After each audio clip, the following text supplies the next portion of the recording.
Olá, eu sou Lenir Nunes, do podcast Sua Carreira em Cena, e estou aqui para te entregar um conteúdo incrível para alavancar a sua carreira. Então, o nosso podcast que mudou, né, o nome, mas continua lá há 5 anos no Spotify, no YouTube, está lá com histórias inspiradoras, com histórias de verdade de pessoas que ou mudaram suas trajetórias de empreendedor para executivo, de executivo para empreendedor, ou compartilham a sua trajetória enquanto maternidade e carreira, enfim, são várias histórias, porque esse podcast de hoje é o número 42. Então, tem algumas histórias lá para você ouvir e se identificar e se inspirar para a tua carreira, o teu momento de carreira. A gente está iniciando aí o terceiro quadrimestre do ano, né? Então, para quem acha assim, o ano acabou, não tenho mais o que fazer, o que era para ser feito já foi feito, né? Isso é desculpa para quem ainda não quer fazer nada, né? Então ainda dá tempo, né? Dá tempo para fazer qualquer movimento e dá tempo para ter aí uma atitude ou uma ação ou iniciar algo, né? Nem que seja um planejamento para 2025 começar melhor. E hoje, gente, assim, ó, a gente já estava dando risada aqui. O meu convidado é uma pessoa que eu estimo muito. A gente se fala muito pouco. Quando a gente se fala, é sempre muito divertido. Ele é a segunda vez que a gente está conversando. Ele estava lá num podcast bem antigo, quando a gente foi falar sobre por que empreender, alguma coisa sobre empreender. Então, é o segundo bate-papo. Então, com muita gratidão, eu apresento vocês o professor Murara, e que conseguiu tirar um tempo para estar aqui com a gente. Obrigada, Murara. Obrigada por estar aqui. É um prazer estar aqui mais uma vez. E apesar da correria, apesar da corrida, do dia a dia, é uma alegria muito grande tirar um tempo, escapar um pouco e vir aqui para a gente conversar. Que legal, que legal. Eu compartilhar um pouquinho que você tem feito, né? Tava lá digitando o teu currículo, né? Tanta coisa. E eu acho que uma trajetória acadêmica muito forte, mas também de empreendedor muito forte e também ligado, né, à área de inovação aí nos últimos anos que a gente nunca mais falou, né? Então, o professor Murara tem uma trajetória de palestrante, ele estava compartilhando aqui o que ele tem feito no meio eclesiástico, né? Foi analista técnico do Sebrae, professor universitário de especialização, administrador de formação, especialista em comunicação integrada, especialista em gestão de pequenos negócios. Também passou pela FIA, professor? Sim. Ah, que legal, que legal. Também fiz uma formação lá. Mestre em administração, fazendo o doutorado pela PUC do Paraná e nos últimos 4 anos como head de inovação da Novale. Casado com a Ieda, né? Eu adoro as tuas postagens da Ieda. Pai do Matheus e do Vinícius, 2 moços, né? Já foi empreendedor também, né? E me conta, o que tu anda fazendo, professor Murara? Então, nos últimos anos tem surgido muito convite para pós-graduação. Então, eu virei uma espécie de professor peregrino. Assim. Às vezes eu estou em Chapecó, às vezes eu estou em Blumenau, às vezes em Curitiba. As minhas postagens são uma maluquice, que uma semana eu estamos aqui em Chapecó, outra semana essa aqui é a Fundação São Basílio Magno em Curitiba.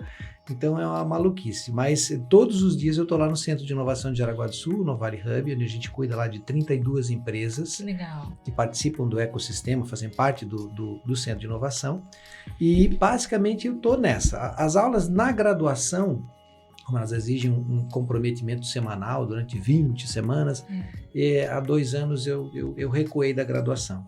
Mas tenho, claro, um carinho muito especial. É que chegou a vez dos meus filhos serem meus alunos, e para não ser professor dos meus alunos, eu decidi.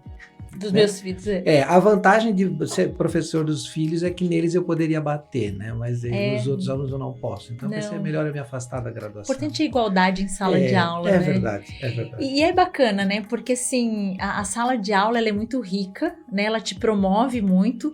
E a gente se conheceu por conta de sala de aula, né, professor? Sala de aula. Quando eu estava preparando o nosso roteiro, eu lembro que a gente ia ter... nós teríamos a semana da administração numa faculdade que eu dava aula, e a gente queria alguém do Sebrae para falar um pouquinho sobre empreendedorismo e tal.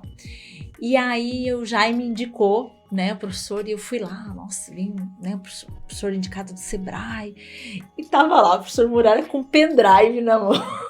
Pensei, nossa, com uma pasta, não, com pendrive esperando. E foi assim, foi muito simples, mas ao mesmo tempo, assim, muito completo, né? Foi uma noite muito legal para os alunos e foi muito divertido. Acho que é muito a tua marca, né, professor, essa, né? Eu acho que o conhecimento ele tem que ser difundido de uma maneira leve. Em geral, a gente vai fazer a faculdade, a pós-graduação à noite. Vem o dia inteiro cheio de compromissos no trabalho, às vezes a gente se estressa. Então, você vai para lá à noite, você está cansado e você precisa que seja pelo menos algo leve para você poder absorver um conhecimento novo. Também não adianta só ser divertido, tem que ter bastante conteúdo incluso, né? E sobre a questão da graduação, da sala de aula em si, tem duas coisas interessantes. Primeiro é que a gente aprende ensinando. Então, quanto mais eu preparo disciplinas para pós-graduação, mais eu me atualizo, mais eu aprendo. Segundo, a gente se mantém jovem para sempre. Porque quando a gente está respirando esse mesmo oxigênio do jovem que está na sala de aula, a gente se nutre disso. Se obriga, né? Isso, e a gente se mantém com o pensamento jovem. Um dos maiores medos que eu tenho é ficar velho, né? A carcaça pode envelhecer, mas o pensamento não.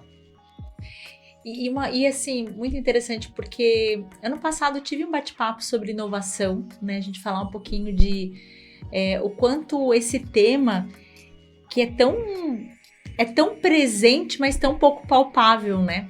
E a gente teve um bate-papo, o convidado, ele é de São Paulo, e até ele é mentor de hackathons na NASA, e ele está em São Paulo, é um colega nosso, e foi muito positivo, mas a gente precisava trazer isso ainda para a gente discutir um pouquinho mais, porque quando a gente fala de inovação, de ferramentas de inteligência, ainda fica aquela ansiedade, né?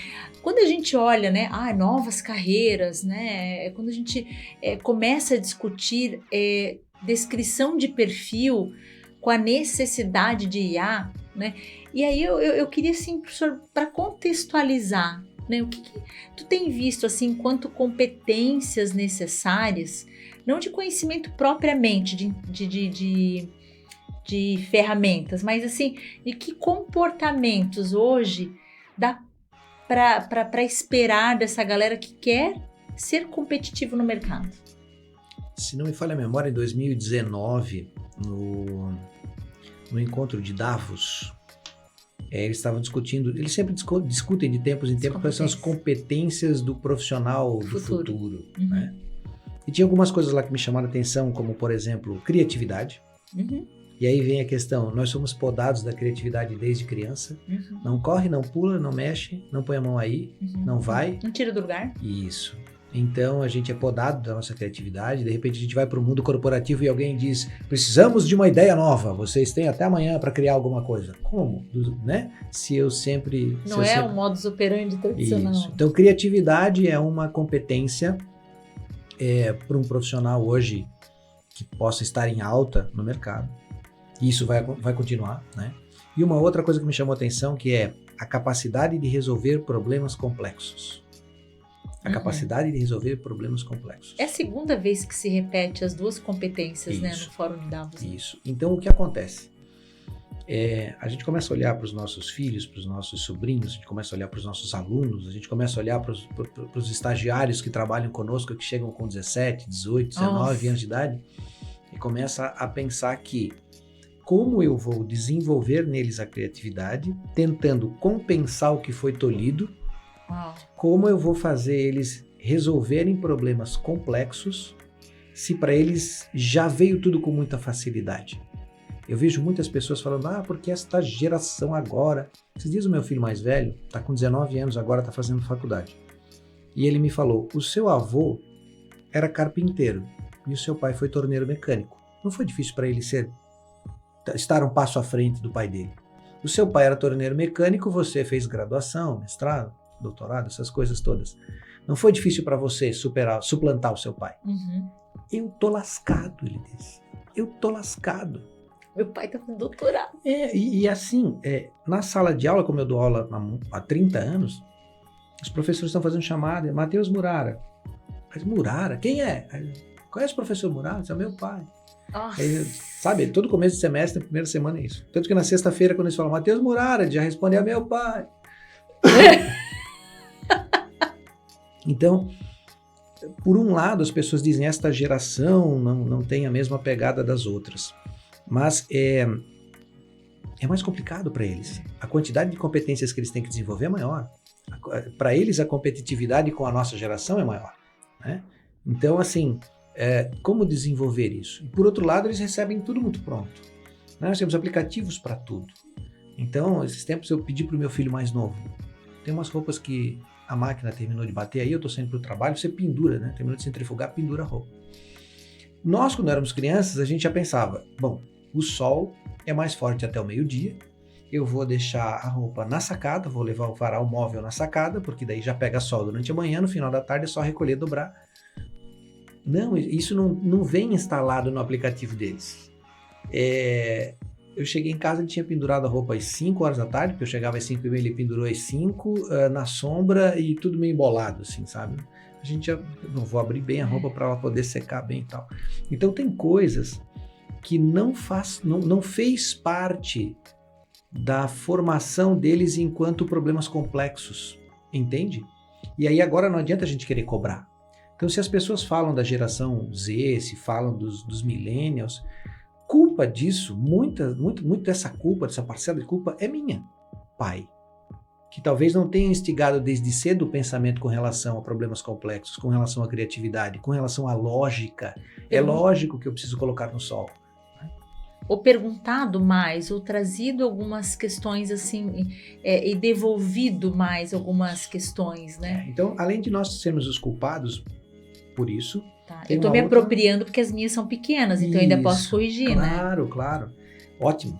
E depois tem uma outra coisa. O meu avô dizia que o mundo estava perdido porque a geração do meu pai era ruim. Meu pai dizia que nós ia ficar tudo no mato porque a minha geração era ruim. Eu olho para os meus filhos e penso, meu Deus, nem pendurar roupa... Só que o que acontece o novo sempre vem. Tá. E não tem nada que você possa fazer com relação a isso. O meu avô reclamava da geração do meu pai, a geração do meu pai veio. O meu pai achava que o mundo ia acabar por causa da minha geração e não acabou. Eu olho para os meus filhos e penso que eles precisam corrigir algumas coisas, mas a única coisa em comum que existe disso é que o novo sempre vem. E reclamar porque o mundo não é do jeito que eu quero não vai fazer o mundo ser do jeito que eu quero. Ele vai ser do jeito que ele tem que ser. Será que daí a gente não tira a adaptabilidade como uma competência essencial? É verdade.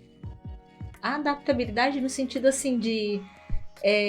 bom, é isso aqui. O que eu faço daqui para frente? Isso. Né? E como olhar, porque assim, ó, diante disso que você está me dizendo, professora, assim, ó, tem muito dessa questão de soft skills. Uhum. Porque se inovação, se tecnologia, se aplicativo, a gente tem de sobra, então o que está faltando? Será que não são competências ligadas a comportamento?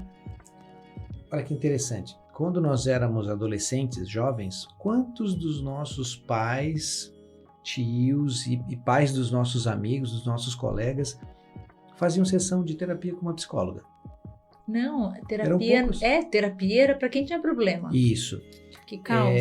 E hoje você vê uma quantidade muito grande de pessoas. Então, ao mesmo tempo que a inovação traz toda uma questão tecnológica que nos facilita a vida, por outro lado, a gente está cada vez mais procurando auxílio para ter uma... Eu brinco com os meus filhos assim, ou você vai para a área de TI ou você vai para a psicologia, porque são duas áreas que vão ter uma atuação muito grande daqui a pouco, porque tem demanda para desenvolver soluções tecnológicas e cada vez mais gente trabalhando que nem um doido e precisando ir para a terapia. Apoio psicológico. Eu hoje defendo que as empresas deveriam ter, além do Vale Alimentação, Vale Transporte, 2 encontros com a psicóloga por mês. Você escolhe a tua psicóloga, traz o recibo aqui, eu reembolso você, mas todo mundo tem que fazer. E tem um monte de gente que a gente sabe que está precisando de terapia, né? E quem precisa não reconhece isso. Isso. Mas é isso que eu digo assim, né? A gente está falando de habilidades comportamentais, né?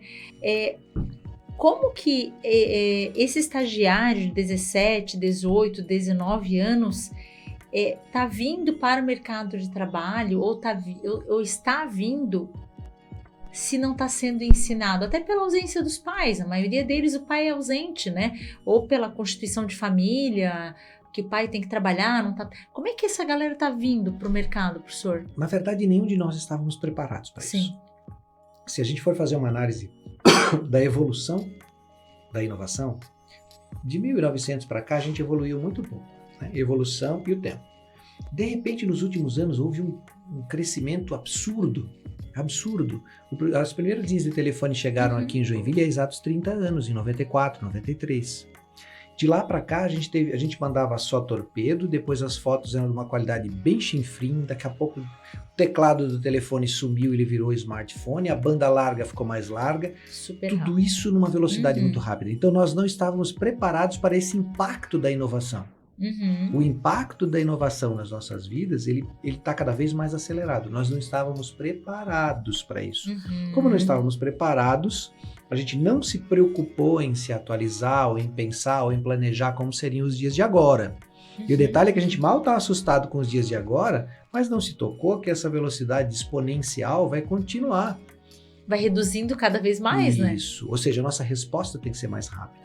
Então, trabalharmos a educação como a gente sempre trabalhou até agora, nós continuamos educando jovens e crianças como educávamos há 10 anos atrás. Matriz curricular, número de horas-aula, professor lá na frente, os alunos sentados todos virados para frente, olhando para o professor, até na pós-graduação. Pouco hands-on, né? Pouca mão na massa. Então a gente continua educando como educava 10 anos atrás, mas nós temos jovens que estão muitos anos à nossa frente. Então a gente não se preparou direito para essa questão do impacto da inovação e das tecnologias no processo educacional. O reflexo disso vem para as empresas. Quando você precisa encontrar alguém para fazer uma contratação, é desafiador encontrar. E aí vem uma outra coisa, você tem pessoas, estou com 51 anos, pessoas da geração X, trabalhando com pessoas da geração Y, com uma galerinha da geração Z. Então assim, o cara da geração X, ele só tem um fator que lhe incomoda, é ser desrespeitado. Sim. Até provocação ele dá risada, ele acha tudo o maior barato, mas o desrespeito bate nele muito forte. Bullying para ele não existia, né? Eu e o meu irmão do meio, ele olhava para mim e dizia, seu narigudo. Eu dizia para ele, e você que se as orelhas fossem nas costas era um anjo? Então, você recebia uma paulada, dava uma paulada de volta e segue a vida, né? Então, mas a geração X, se você desrespeitou ele no trabalho, acabou. Ele fica enfurecido. A geração Y está na faixa dos 30, 35, eles estão assim, meu Deus, a minha carreira tinha que ter decolado, não decolou. Eu tinha que ser gerente. Eu tenho um boleto que está vencendo, eu tenho que buscar o filho na escola, ele às vezes está perdido completamente. Com questões diárias e com questões do tipo, minha carreira já devia ter decolado, eu já devia ser gerente. Meu primo já é gerente, eu não sou porque eu escolhi ser pai. E ainda estou pagando meus boletos do carro, então ele está doido. A geração Z, a gente fica com essa, né, e os millennials, essa coisa do pendurar roupa, não consegue nem pendurar roupa. E esses três caras trabalhando juntos. A mesma mensagem que você... Uma mensagem que você tem para os três não pode ser a mesma mensagem, porque eles entendem de forma diferente. Sim. Aí você é líder desses caras, com todo um monte de ferramentas de inovação, vem o cara da geração X e diz, você dá muito mole para essa piazada. Vem a garotada da geração Y e diz, geração Z, esse velho que está aqui só incomoda, resistente à mudança, não sei o que. Então você tem que usar linguagens diferentes para pessoas que entendem de forma diferente, com intensidade diferente, que se você brigar com o teu funcionário de 19 anos agora, amanhã a mãe dele liga e diz, o meu príncipe não vai mais, porque ele se sentiu ofendido quando você falou que ele chegou atrasado, né? Como liderar com tudo isso? Aí a gente fala de inovação, mas a inovação são apenas um conjunto de ferramentas que vai facilitar o meu trabalho, mas são essas pessoas que precisam ter mais criatividade e mais capacidade de resolver problemas complexos, se comunicar de forma diferente, para pessoas que têm velocidades diferentes de aprendizado, velocidade diferente de resolver as coisas. Motivações diferentes. Isso, motivações diferentes. Então isso tudo está ficando cada vez mais doido, na verdade. Mais complexo, né? Isso, mais complexo. E a inovação entra nisso. O impacto que ela tem é que ela está vindo cada vez mais rápido, com cada vez mais ferramentas, e a gente não está tendo tempo de absorver uma ferramenta e já tem outra. A gente está discutindo chat GPT e eu já tenho ferramentas para criar imagem, vídeo, voz. E deixa eu pegar isso, assim, né? O que tu defende, assim, Murara? Porque eu lembro, assim, na pandemia, né? Vou pegar um exemplo. Na pandemia, muitas instituições liberaram muitos cursos. Muitos cursos. Aí todo mundo foi para lá fazer tudo que estava liberado. Sem fazer minimamente, assim, fazer aquela reflexão assim, tá, mas o que serve para mim? Eu lembro, assim, que, não, vou fazer curso de e-commerce, vou fazer curso de não sei o que. Tá, mas o que serve para o teu negócio ou para a tua atividade? Porque talvez não é nem isso que te sirva, vai fazer um idioma, vai fazer um inglês que seja, né? Então, assim, como é que as pessoas lidam, assim, com tanta coisa disponível? Como é que elas lidam com isso, né? Como é que elas escolhem ou como é que elas priorizam isso no mercado? Ou como é que elas fazem essa leitura, né? O que serve para mim e o que não serve? A gente viveu uma situação interessantíssima quando a gente teve a explosão das redes sociais. A gente tinha o Facebook morreu, entrou o Face. Não, tinha o Orkut. O Orkut morreu, entrou o Facebook, eles conviveram um tempinho ali em concomitantes. Aí já veio o Twitter. Do Twitter já veio logo o Instagram.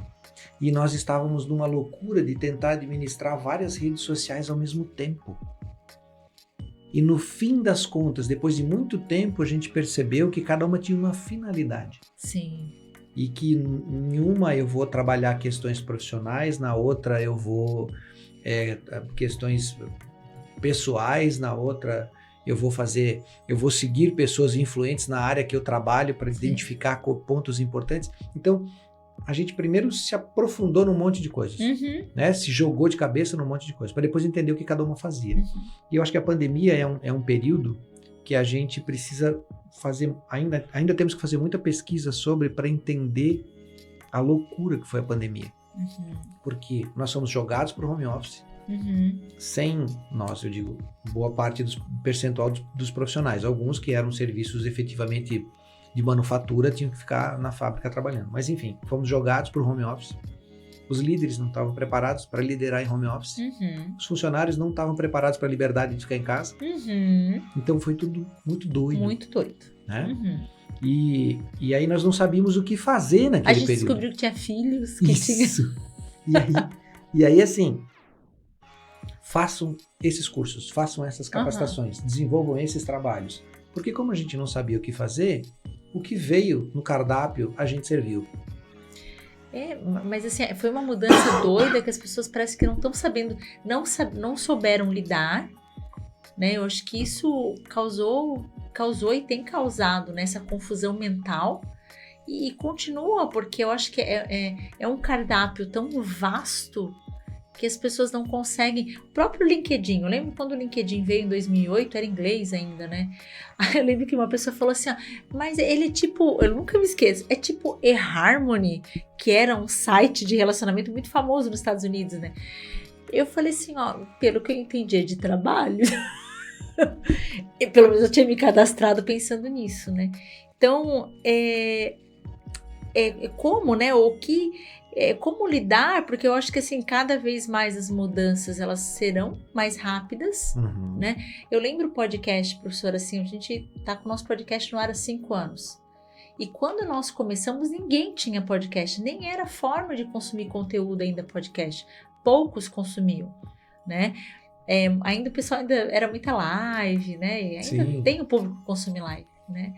E então, na percepção do professor que está hoje, talvez com um público que está olhando tendência, mas que também tem acesso a pessoas e a empresas que estão tentando acompanhar, né?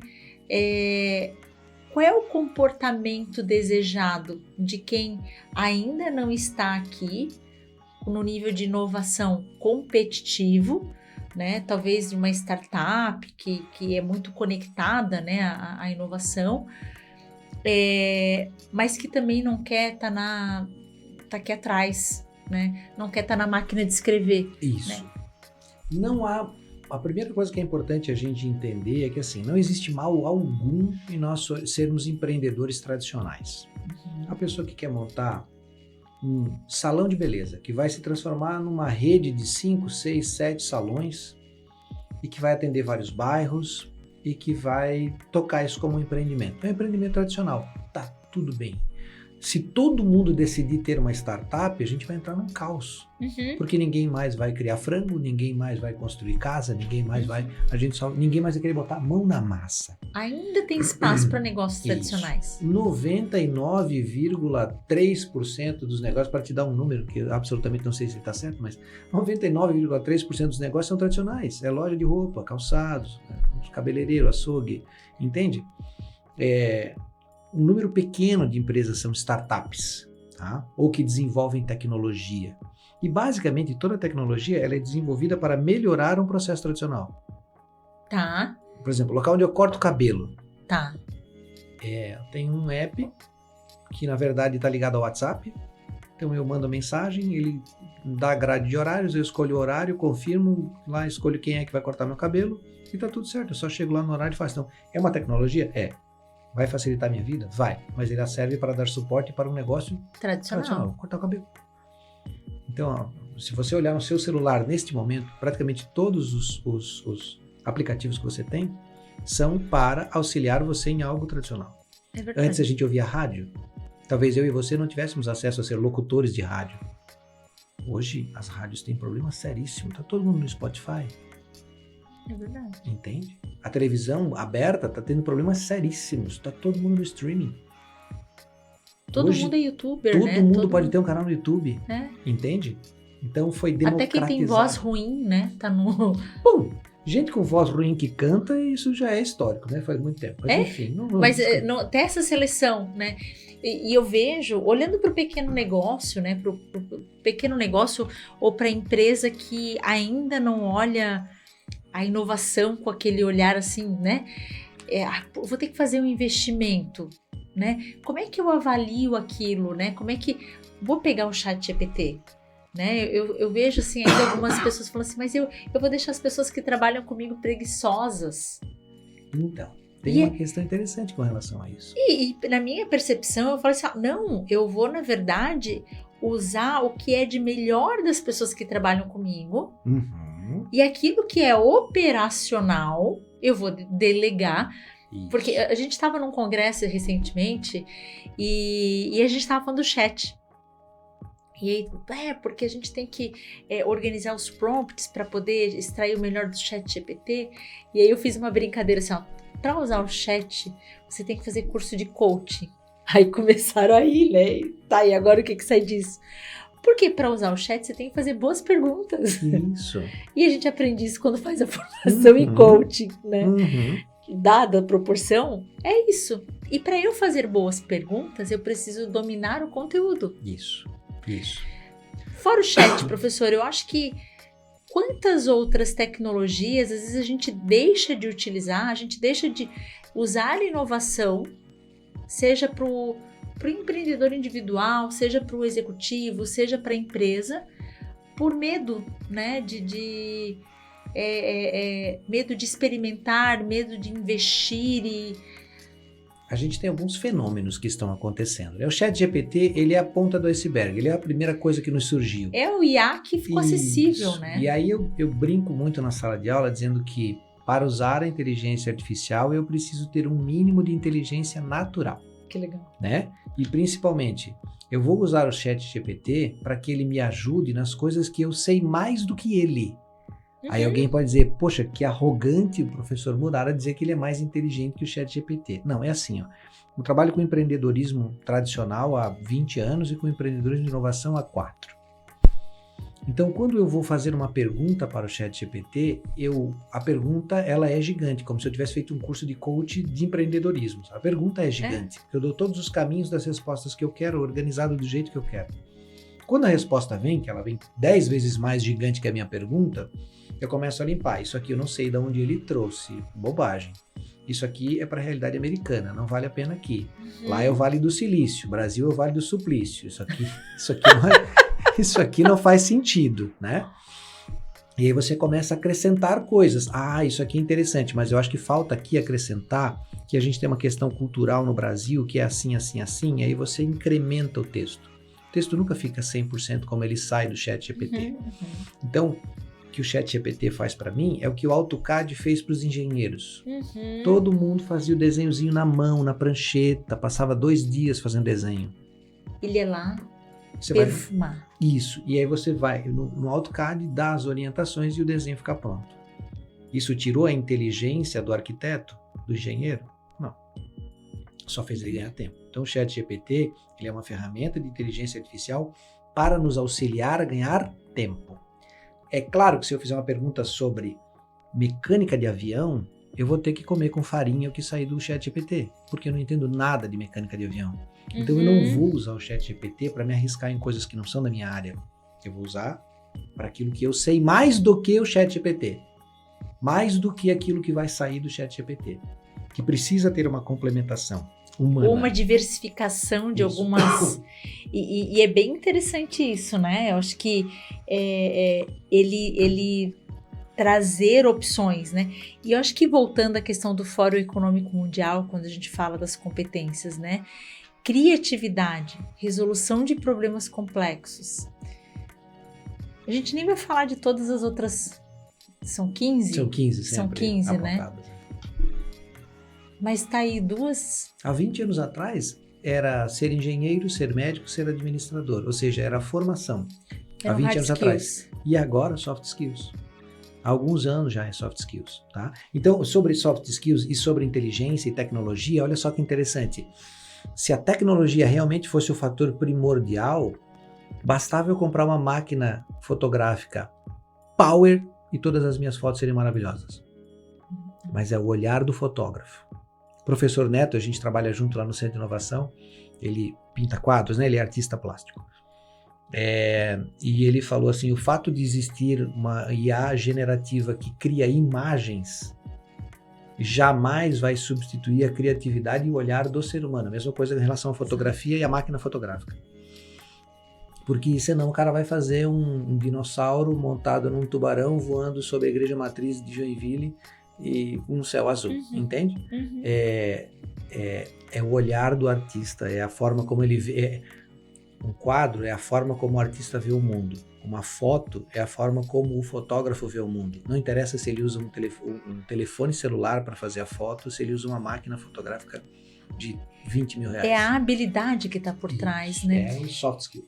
E parece assim que é tanta busca pelo que é técnico, ou ainda alguns profissionais se escondem tanto de buscar habilidade técnica que se esquecem de ter essa questão da habilidade comportamental, ou de buscar entender o que o outro que está do lado dele tem para complementar o que ele não tem. Isso. Que talvez fosse mais rápido para... Vamos imaginar alguém que vai jogar futebol. Precisa ter chuteira, meião, calção, camiseta. Certo?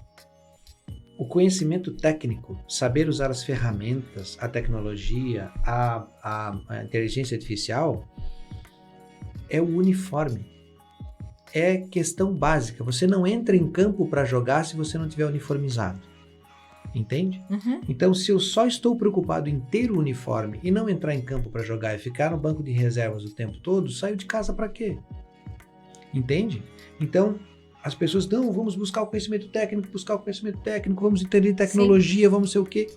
Isso é só a ponta do iceberg, é só a condição para que eu possa entrar em campo para jogar. Depois o que virá vai ser uma consequência. Isso. E hoje, professor, assim, o que está faltando ainda por parte das pessoas para acessar? Eu tenho um palpite, assim. Qual que é o seu palpite? Medo. Medo? Parece que, assim, é um receio, que parece que é tão complexo que as pessoas parece que nem começam a acessar. Então, quando a gente fala de inteligência artificial, as pessoas pensam na NASA, no Elon Musk, no foguete que dá ré, no não sei o quê. Não, eu até vejo as pessoas hoje acessando o que é mais básico, mas ainda eu vejo as pessoas ficando na manchete, sabe? Explorando pouco, investindo pouco, consultando. Eu acho que a gente fala assim de benchmarking, né? Assim, poxa, pergunta, né? Sei lá, todo mundo tem um amigo designer gráfico ou alguém de marketing. Vai perguntar, já usou? O que tu acha? Isso. Né? Ou deixa eu pagar por 30 dias aqui e experimentar a ferramenta. Parece assim que, talvez não sei se é medo ou é preguiça. Uma característica que todos nós temos é a resistência à mudança. Então tem pessoas que dizem assim, eu gosto da mudança. Vamos nós dois mentir para alguém, mas não vem mentir para o mentiroso, né? A primeira coisa que faz na vida é reclamar de mudança. Tiram a gente da barriga da mãe, seguram a gente de cabeça para baixo, lá dentro, lá tava quentinho e aqui tá gelado, e os caras estão me segurando pendurado, deram um tapa na minha bunda, e o que eu faço? Eu reclamo, porque me tiraram do conforto. Todos os dias para dormir, a gente afofa o travesseiro, entende? Vira um pouco mais para cá, vira um pouco mais para lá, até achar a posição mais confortável para dormir. Então nós somos feitos para buscar o conforto. E a inovação, o desenvolvimento tecnológico, as novas ferramentas, elas são forçosamente meios de nos tirar do conforto. É verdade. Consequentemente, assim, mas eu já estou acostumado com o Word. Por que o Word mudou sua versão? Cadê o botão de salvar? Mudaram o desenho do botão de salvar. Mas por quê? Já funcionava, estava tudo certo. Entende? Até a mudança da disposição dos botões no Word, no Excel, sabe, no Nem Office. Fala, eu mudei o meu Note pro Mac, tô me batendo tanto. Isso. Mas é desafiador, mas também isso também gera outras habilidades na gente. Então, a gente tem essa questão do conforto, que a gente é naturalmente avesso à mudança, e tudo isso, a inovação tecnológica nos pressiona para a mudança. Minha sogra tem uma frase interessante. Uma vez eu comprei um carro novo, e aí alguém perguntou, e aí, Marco, tá gostando do carro? E a minha sogra disse, se acostumar com coisa boa é fácil. Né? Então, quando é uma tecnologia que vem nos auxiliar e é algo efetivamente novo, que traz uma grande mudança, a possibilidade de a gente se acostumar com aquilo que é bom é fácil. Algo que você já usa, que já funciona e começa a ter uma série de alterações, você começa a reclamar porque antes funcionava, agora tem que aprender de novo. E tem uma outra coisa. Nós temos historicamente no Brasil uma negligência à questão da educação. Parece que papo de professor chato, mas assim, enfim, a gente tem uma questão de negligência na educação. Ficamos para trás. Nós já fomos mais críticos. Nós, brasileiros, já fomos mais críticos. Hoje a gente engole tudo com farinha. Hoje a gente... ficou raso o negócio, né? Assim, você ouve Nando Reis, tem um nível de criticidade, tem um nível de elaboração, tem um nível de pensamento crítico, tem um nível de evolução. E você ouve outras coisas que... Sabe, a mulher que pega o marido infiel no motel transando com a abelha, leva 50 reais para comprar mel, pelo amor de Deus, né? Então, assim, décadas de negligência no processo educacional fizeram a gente ficar um pouco mais preguiçoso. Saber que tem gente que ouve isso. Fez a gente, hoje, ter dificuldade de discernimento para uma série de coisas. Entende? E isso é levado para Isso pesa. Isso pesa. Nós pagamos hoje o preço de uma negligência na educação. Soma-se isso com o fato de que os pais da minha geração são super protetores, deixavam tudo prontinho para os bebês, para o seu alecrim dourado. A gente tem hoje uma galera de 18, 19 e 20 anos entrando nas empresas. E a gente tem que trabalhar bastante com eles. Quando você faz um processo seletivo e encontra um que tem bastante soft skills, você protege, até nem deixa. Não fica aqui na recepção, alguém vai te ver e vai querer te contratar. Tu vai ficar fica lá, aqui na salinha. Fica lá naquela salinha comigo fechado lá, porque senão alguém vai te roubar. A gente cuida como se fosse filho da gente. Por quê? Porque é alguém que tem... É diferenciado, né? Isso, tem soft skills. Né? Então a gente precisa trabalhar muito isso, assim. Não negligenciar mais o processo educativo, e aí, se a educação formal não está fazendo, nós pais temos que fazer, para que a gente possa deixar para o mercado, e a gente tem um problema de mercado sério hoje, praticamente todas as empresas estão com vagas abertas. Mas a inteligência emocional, a inteligência artificial não vai tirar o emprego das pessoas? Não, porque nós temos dois fenômenos. Primeiro, as empresas estão crescendo cada vez mais. Você pode ver quantos funcionários tinham as indústrias de Joinville há 20 anos atrás, quanto tem hoje. Estava agora falando de um cliente meu, quando comecei a atender tinha 700, está com 2.100. Isso. Então as empresas estão crescendo, contratando mais pessoas. Mas os casais têm menos filhos. Meu avô tinha 12, meu pai tinha 4, eu tenho 2. Um dos meus filhos já disse, não penso em ter filhos. Entende? Então, às vezes, quando algum empresário vem perguntar para mim o que eu faço com relação à falta de mão de obra, eu falo para ele, transe, tenha filhos. Se você tiver filhos, você vai abastecer o mercado. Pelo menos, então, né? Então, o que nós temos? Nós temos empresas crescendo e famílias, a partir do ano 2000, determinou-se por uma convenção social de que as famílias deveriam ser menores. E elas passaram a ter menos filhos. Como as famílias passaram a ter menos filhos, eu tenho vagas abertas e menos pessoas. É interessante você ver, a estatística do Ministério do Trabalho e Emprego, do CAGED, diz que foram abertas de X mil vagas. Olha que bom, estão abrindo oportunidades de emprego. Mas não é suficiente. Mas não é suficiente. Então, a sua pergunta é muito clara. A inteligência artificial não vai roubar empregos? Não. A gente pode desenvolver o que a gente quiser na inteligência artificial. A quantidade de processos automatizados que for possível e não vai dar conta. Então, o que vai mexer no mercado? Então, a inteligência artificial versus o que a gente tem de oferta de pessoas? A gente vai passar por um processo que os países desenvolvidos passaram. Se você for para os Estados Unidos hoje, as camareiras, os taxistas, o pessoal da construção civil, as funções mais operacionais são realizadas por imigrantes, né? Latinos, né?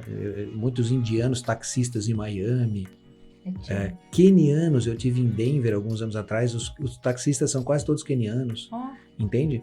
Então, assim, vai acontecer com o Brasil também. Grandes confecções, por exemplo. Nenhuma menina de 14, 15 anos sonha em ser costureira de uma confecção, mesmo que seja numa empresa de grande porte. Ela quer fazer algum curso para os meninos, os meus modelista, filhos. Isso, os meus filhos, a gente vai fazer desenvolvimento de sistemas. Beleza, vai fazer desenvolvimento de sistemas. É uma área que tem uma carência muito grande de profissional. Vai continuar tendo uma carência muito grande de profissional.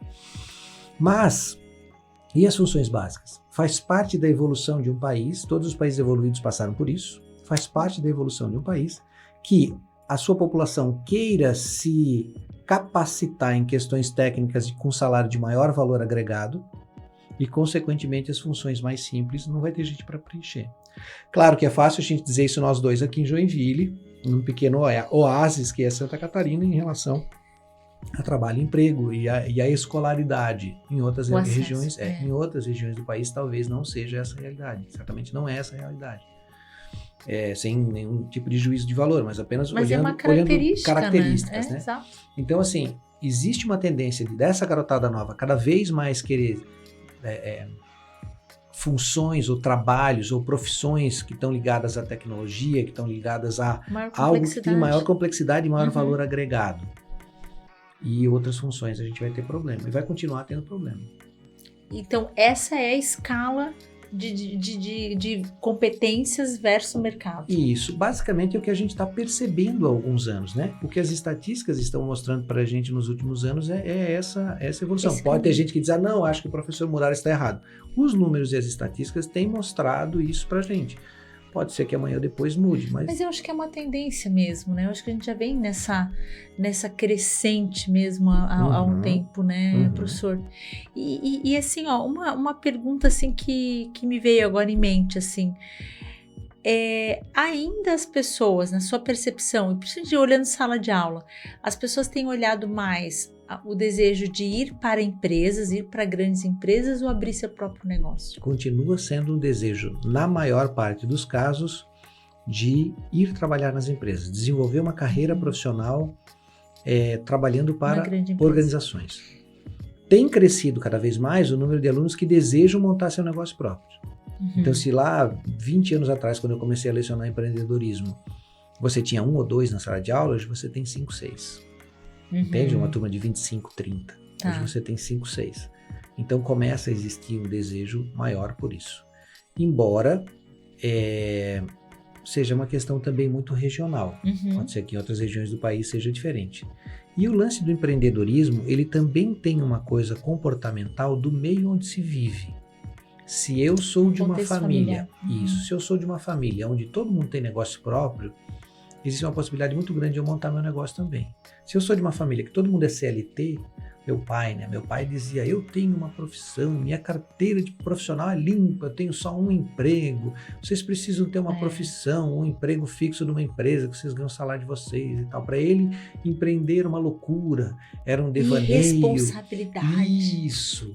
Então, assim, eu venho desse contexto, tanto que para montar meu negócio próprio, para hoje prestar serviço, atender o centro de inovação e cursos de pós-graduação em outros lugares por aí, emitir nota fiscal e tal, foi um desafio romper com isso, que é colocado dentro da sua cabeça desde criança, entende? Então o meio também influencia muito. Eu fiz um podcast com uma amiga que a família toda era de concursado público. E ela saiu de uma condição de executiva para empreender. E não foi expulsa da família. Deu certo. Professor, que assim, como é uma conversa inesgotável, né? Porque assim, a gente tem um contexto aqui, se a gente for trazer um contexto amplo, né? Trazer assim, um contexto mais nível nacional já é um outro contexto. Porque às vezes eu tenho a sensação de quando a gente fala de mercado de trabalho, inovação, num contexto Santa Catarina, a gente está numa bolha? Sim, porque se o Brasil tem 6,8% de desempregados, Santa Catarina tem 3,5%. Exato, a gente nunca chega a 4%, né? Assim, quando eu me desloco daqui para Itajaí, daqui para Brusque, é sempre muito emprego, né? Então, assim, nós vivemos numa condição muito diferenciada. A gente vive realmente no pleno emprego. E aí tem uma coisa. Agora é período de eleição municipal, essas coisas, então as pessoas ficam discutindo o plano de governo. Esses dias estávamos discutindo o plano de governo, estava auxiliando uma pessoa muito querida, que é um amigo meu, numa cidade vizinha, que foi meu primeiro empregador, que é candidato a prefeito. E a gente estava conversando, vamos trazer uma indústria para a cidade que gere, sei lá, 500 empregos. Mas já não tem gente para preencher os empregos das empresas que estão aqui. Imagina trazer... Isso.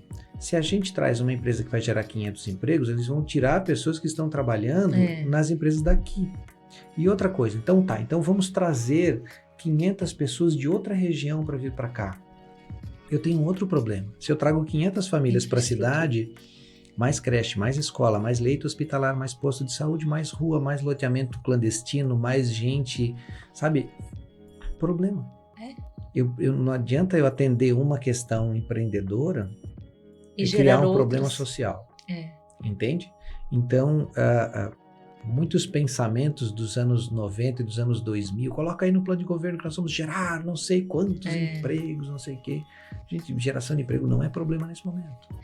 Eu acho que ainda educação é um grande desafio. Educação é um grande desafio, porque só que a educação não leva um tempo. Eu tenho que investir agora na criançada até o nono ano, né? Eu ia dizer oitava série, coisa de velho. É verdade. Coisa de velho. Até o nono ano, para colher os frutos, né, daqui a 20. Só que eu agora não colho frutos do que não foi plantado há 20 anos atrás. Então tem que fazer agora. Eu vejo ainda assim, não é um mercado que a gente atua enquanto consultoria, mas eu vejo assim, quando eu comecei há 24 anos atrás na área de recursos humanos, o quanto o ensino técnico era forte e hoje quanto engenheiro bom que tem, porque fez Tupi, porque fez Cefet, porque essa galera foi crescendo, começou com técnico, não tinha certeza se ia direto para engenharia, tá tudo certo, começa no técnico. Não tenho certeza se eu vou fazer tecnologia da informação, faz TI, faz técnico de informática, faz sistemas de informação, que eu acho que é um belo caminho.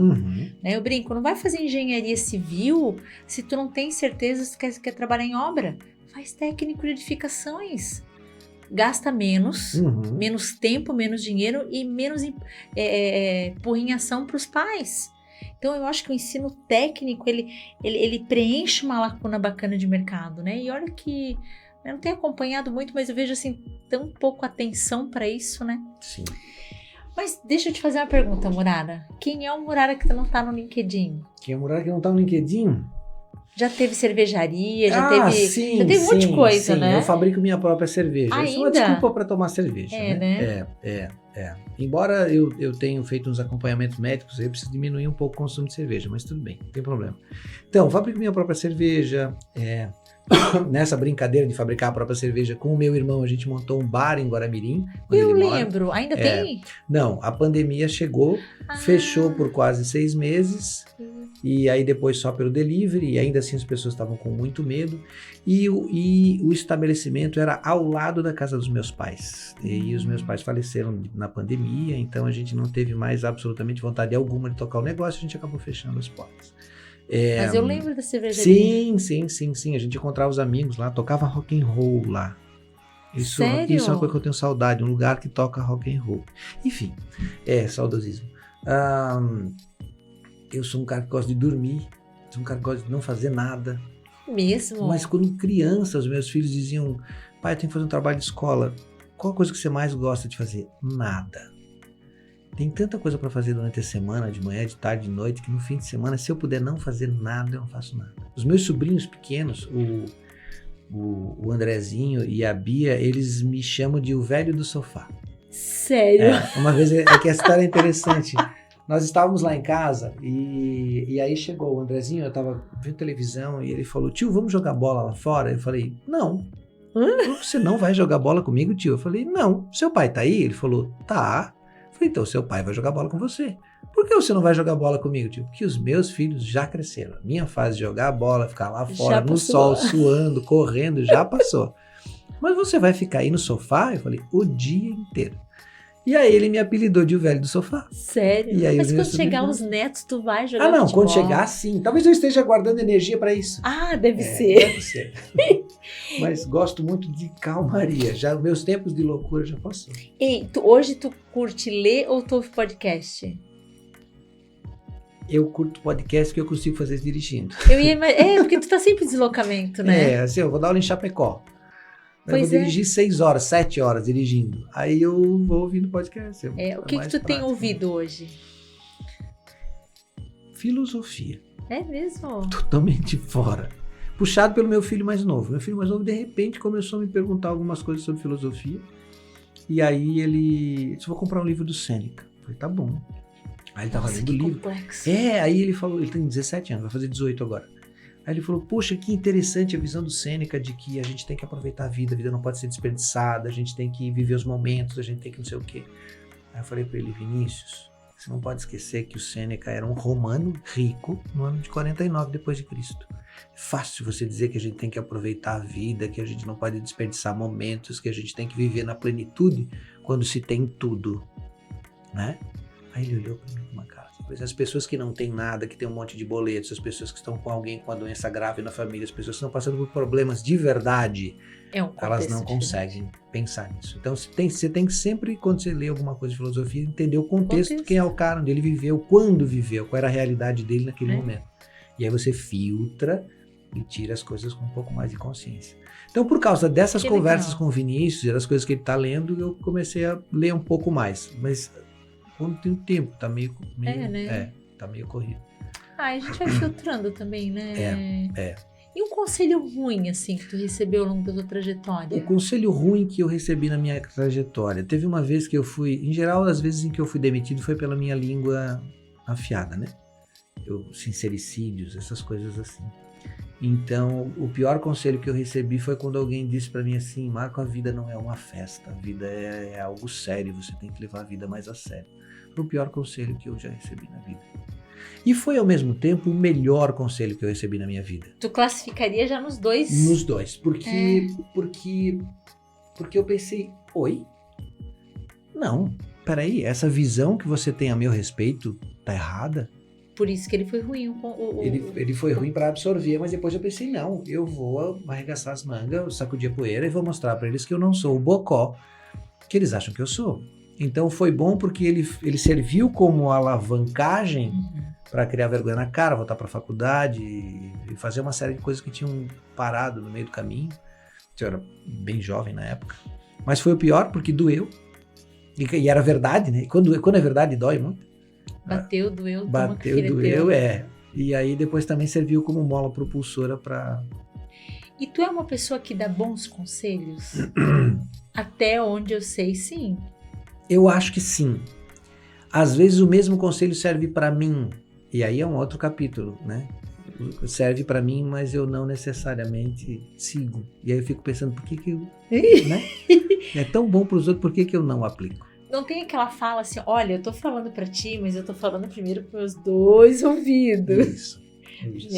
Às vezes eu dou uns conselhos durante a aula, assim, para os empreendedores, eu falo com eles mais duro. Assim, eu tô falando alto com vocês agora, eu tô falando grosso com vocês agora, porque eu tô puto, porque esse conselho era para mim, porque eu não faço isso, entende? Então, se vocês não fazem, não se culpem, porque eu também não faço. Mas a merda é que eu sei que eu tenho que fazer e eu não faço. Então, agora vocês sabem, vocês façam. E deixa eu lutar. deixa eu correr atrás do prejuízo, né? Agora, assim, além do hábito do sofá, o que tu tem, assim, hábito diário que tu não abre mão? 5:30 da manhã, todos os dias eu saio da cama e faço um suco de frutas com como é que é o nome daquela folha verde amarga ruim? Couve. Isso. Sério? E preparam o delicioso café da manhã para Ieda? Sim, para Ieda e para os meninos. Todos os dias, às 5:30 da manhã.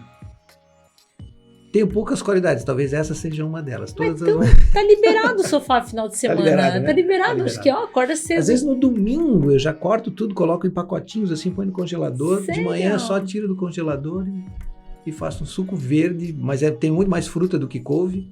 Porque couve também, vamos e venhamos, né? É ruim pra caramba, né? Então tem muito mais fruta do que couve. Mas é todos os dias. E que conselho tu daria pro Muraro de 18 anos de idade, assim? Acho que tu trouxe uma questão, assim, né, do meu sincericídio, das minhas demissões, né? Eu acho que para tal Muraro hoje aqui, ele é a combinação de muitos erros e acertos, né? E a gente tem aquela questão assim, pô, eu não posso me arrepender de coisas ruins que eu fiz, porque elas também formam quem eu sou.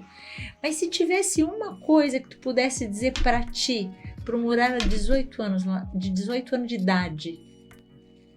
Sabe que eu acho que eu não falaria nada pra ele. Eu poderia dizer pra ele assim, ó, tu vai fazer muita cagada. Mas tu vai acertar muitas vezes também. Então, se eu economizar as cagadas, tu não vai ter os acertos. Então só vai. Só vai. Lá na frente dá certo. Só vai. Saiba que lá na frente vai dar tudo certo, mas só vai. Tá. Talvez seria isso. Eu não ia tentar antecipar nada, porque eu acho que todos os meus acertos, eles são frutos das cacas que eu fiz. Eu acho que assim, ó, tava agora com uma pessoa do time que tá recente com a gente, né? E teve uma situação de manhã que ela falou assim, poxa, eu podia não ter feito isso aqui. Eu falei assim, ó, não, o impacto foi pequeno e ter feito errado fez tu já corrigir rapidamente e agora já fazer certo. É o processo de aprendizado, né? Sim. Mas às vezes a gente tem essa questão assim, de se dar conselhos, né? E a gente embrulha tão bonitinho para dar pros outros, né? Mas pra gente a gente não faz. Não faz. As discussões que eu tenho às vezes com a Cris, a minha psicóloga, às vezes ela fala alguma coisa assim, ela diz, você tá me olhando com aquela cara de que não gostou. E se tu não gostou, tu sabe que é verdade, né? Aí eu digo pra ela assim, eu acho que o nosso horário terminou, eu tô indo embora. Ela disse, não, você chegou faz 15 minutos. Eu estou dizendo que o nosso horário acabou, eu vou embora. Aí ela disse, tá puto, eu tô saindo, ela diz, mas é verdade, hein? Se tu tá indo embora agora é porque tu sabe que é verdade. Semana que vem a gente conversa. É assim. Sim. Exatamente por isso. Porque às vezes a gente sabe o que tem que ser feito, mas tem alguma coisa que nos impede, algum comodismo ou alguma consequência, né? Minha sogra tem uma frase muito interessante. Ela diz que chá no copo não cura ninguém. Uma vez eu fui numa formatura dos meus alunos, tomei cerveja um pouco demais, no outro dia tava ruim, dor de cabeça e tal, ela fez um chá de boldo e colocou na minha frente, assim. E aí ela passou umas 3, 4 vezes, assim, e eu ali curtindo aquela dor de cabeça, pensando, eu não vou tomar esse chá, só o cheiro tá me matando. E aí ela passou, parou, olhou pra mim e disse, filho, o chá no copo não cura ninguém. E eu pensei, essa frase é muito boa, mas eu tô muito ruim pra pensar nela agora, depois eu penso. E assim, você tem uma decisão importante pra tomar, Lenir, mas o remédio é amargo. Toma. Quanto tempo, sabe, tem aquelas pessoas que ou elas não dormem até as 3 da manhã pensando no problema, e aí elas são vencidas pelo cansaço. Ou aquelas que dizem, quer saber? Foda-se, eu não vou mais pensar nesse problema, eu vou dormir. Aí você dorme. Só que às 3 da manhã você acorda, começa a pensar nele e não dorme mais. Porque você não resolve. porque o chá de boldo é ruim. Mas tem que ser. Então o que você faz? E aí ela me disse assim, se você tomar o chá ruim agora, daqui a meia hora você tá bem. Se você não tomar, você vai melhorar às 6 da tarde. Aí eu falei para ela assim, mas o chá é muito ruim, se eu tomar isso aí vai voltar tudo. Ela falou, então não toma tudo, toma só metade, aí volta e você pega a outra metade e toma depois de novo e tá tudo resolvido. Se a decisão é ruim, se o remédio é amargo, toma a decisão. Quantas noites, Lenir, você vai continuar tendo um sono ruim por uma decisão que você não toma? Quanto tempo você vai procrastinar uma decisão difícil porque o chá de boldo é amargo? Toma a decisão e toca a vida para frente. E é interessante isso, né? Porque assim, todos temos decisões difíceis para tomar. Todos. Vamos trazer para a carreira aqui. Quantas vezes não teve, eu quero sair de onde eu tô? Tá, mas lá eu ganho bem, né? Principalmente a grande maioria quando ganha bem. Eu ganho bem. Ou o que a minha família vai dizer? O que a minha esposa vai falar? O que meu marido vai falar? Mas acabei de ser promovido. O que as pessoas vão falar? No final, quem coloca o travesseiro, a cabeça no travesseiro, somos nós. Isso. Então, assim, uma coisa que é certa, assim, quando o assunto diz respeito à minha vida, se eu sou casada, né, a única pessoa que tem que estar de acordo comigo é meu cônjuge. Sim. Porque ninguém, por melhor ou pior que seja a decisão, ninguém, nunca eu vou ter unanimidade na plateia. Não dá para esperar. A gente fez um podcast com uma pessoa que fez uma mudança de carreira aos 56 anos. Nossa, tem gente com 30 que tem medo de fazer mudança, né? E assim, o processo é desafiador. A gente nunca tem 100% de certeza, nunca, nem durante o processo. Quanto mais antes de começar a fazê-lo. E pior, a gente espera que compartilhar com 2, 3 pessoas, às vezes de confiança, espera que as pessoas falem assim, uau, que incrível! E geralmente essas pessoas falam assim, tu tá louca? Sim, a gente busca apoio e toma uma invertida. Tu tá maluca? Né? Enfim, então assim, essas decisões, quantas decisões ao longo da vida a gente toma? Que são difíceis. É fácil a gente falar sobre essas decisões absolutamente tranquilos, sentados aqui, somos amigos há muito tempo, é agradável a gente conversar um com o outro, é fácil falar sobre essas decisões agora. Só que quando você está lá, no processo, com a decisão para ser tomada, por isso que os amigos às vezes dizem, você está maluca de fazer isso, Lenir? É porque ela está olhando sob a ótica da realidade dela. Ela está olhando sob a ótica do medo que ela tem. Né? O medo é uma cerca. É uma cerca que me limita. Minha coragem vai até ali. Ali acaba. Então, o medo é sempre uma cerca que limita as minhas atividades. E a gente só tem medo do que não conhece. É como aquela Big Tower do Beto Carreiro. 100 metros de altura, você despenca lá de cima. Então, assim, não vou, tenho medo. Aí você vai e de repente você desce e você já corre para a fila. Vou de novo. Porque você venceu o medo. Então a coragem não é a ausência de medo, a coragem é você enfrentar o medo. Você só tem medo do que não conhece. Eu sempre brinco que a única coisa que a gente conhece muito bem, e ainda assim continua com medo, é da mulher, né? Da esposa. Quanto mais eu conheço a Ieda, mais medo eu tenho. Mas eu acho que nessa linha que tu tá falando, assim, é bem interessante, né? As pessoas que mais nos desencorajam, e às vezes elas nos amam muito, mas obviamente elas dão opinião na ótica delas. Isso. Mesmo a gente avançando independente, são as pessoas que falam assim depois, nossa, se eu tivesse a coragem que tu teve, eu faria o mesmo. Tem uma empresa que eu trabalhei há muitos anos atrás, que era uma empresa tradicional, lá de Jaraguá do Sul, as pessoas ficavam lá 10, 20, 30 anos trabalhando lá, e um dia eu pedi a conta para sair, que eu queria fazer outra coisa. E muitas pessoas vieram dizer isso para mim, puxa, eu queria ter a tua coragem. Eu falei, mas é fácil, levanta, vai ali no RH, ali, fala com ela. Naquela porta ali. Isso. Ali fala com a Marli, ela ali do RH. Lembra ela? Faz a folha de pagamento da gente? Vai lá, pede a conta pra ela. Deixa eu pensar, qual cliente coragem que eu tenho lá no RH. Mas aí, nossa, isso daria um assunto para um podcast, né? Dá um assunto. Tomar decisões. E eu vou te falar, tá?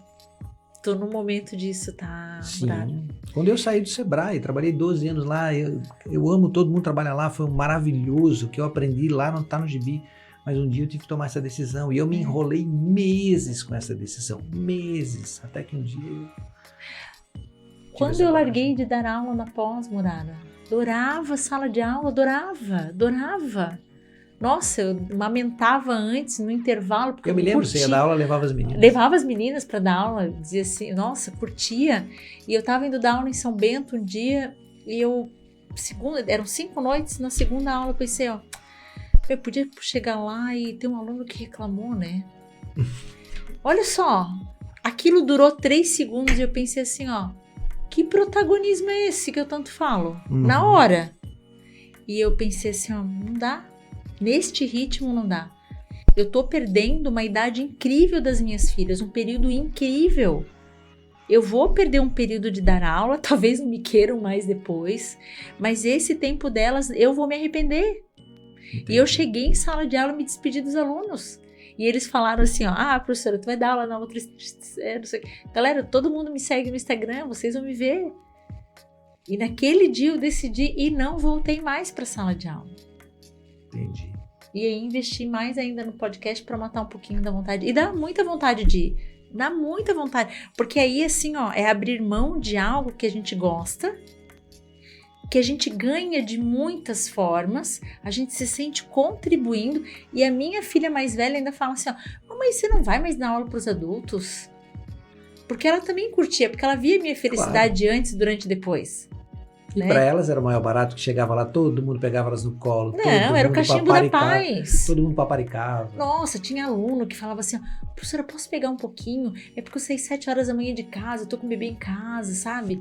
Era uma curtição. Tinha aluno que falava assim, ó, nossa, professora, eu pensava assim que para ser mãe eu tinha que abrir mão da minha carreira, eu acho que dá certo, né? Servia como inspiração. Eu percebia que tinha muito valor naquilo, sabe? Mas... Ai, Murara, que papo bom, sabia que ia ser bom.